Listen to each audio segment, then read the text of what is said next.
J'ai décidé de m'intéresser aujourd'hui à un nouvel aliment star. Il fait beaucoup parler de lui en raison des atouts santé qu'on lui prête. Originaire du Japon, l'ail noir, c'est de lui dont je vais vous parler, est un produit de plus en plus populaire. Que ce soit comme condiment ou bien sous forme de complément alimentaire. Mais qu'est-ce que l'ail noir au juste? Qu'y a-t-il de plus que l'ail que nous connaissons habituellement?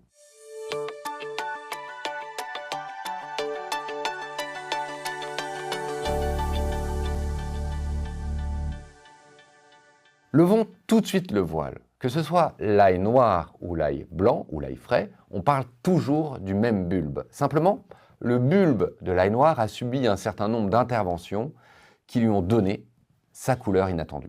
D'abord, les têtes d'ail ont été mises à sécher durant plusieurs semaines sous atmosphère contrôlée. La température est élevée, entre 60 et 90 degrés. Le taux d'humidité est fort, entre 70 et 90%.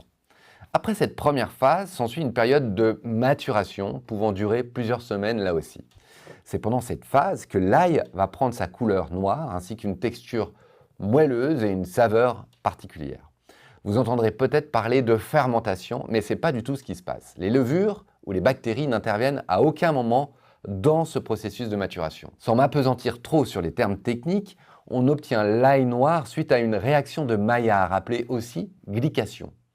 Ceci est plutôt étonnant parce que la réaction de Maillard est connue comme étant un agent oxydant qui accélère le vieillissement de nos cellules. C'est par exemple une réaction de Maillard qui va brunir la croûte d'un pain trop cuit ou qui va donner leur croustillant aux chips et à la viande grillée. D'habitude, on cherche plutôt à éviter ce genre de transformation. Alors, comment se fait-il qu'on puisse attribuer autant de vertus à l'ail noir ? On connaît les innombrables vertus médicinales de l'ail ordinaire. Grâce à sa richesse en antioxydants, notamment, l'ail est un puissant protecteur cardiovasculaire. Il prévient en effet l'obstruction des artères. Il est aussi anti-hypertenseur et combat le cholestérol. Il est aussi antibactérien, antifongique, immunostimulant et il est même recommandé en prévention de certains cancers. Que peut-il bien rester de ces incroyables vertus à l'issue du processus de fabrication de l'ail noir?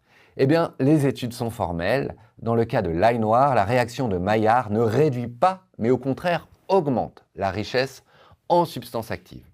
Il semblerait en effet que l'ail noir contienne des niveaux plus élevés d'antioxydants que l'ail frais.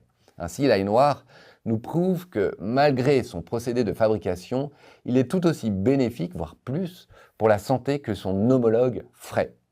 Pour profiter de tous les bienfaits de ce super aliment, commencez déjà par l'intégrer de manière régulière à vos repas. Si vous êtes à la recherche d'un usage spécifique, vous pouvez bien sûr passer par la case complément alimentaire. Mais il serait dommage de ne pas profiter de sa délicate saveur, beaucoup plus douce, beaucoup plus sucrée que celle de l'ail frais. L'ail noir peut être acheté dans des épiceries fines ou en ligne sur des sites spécialisés. On le vend généralement sous forme de gousses entières, parfois même en purée.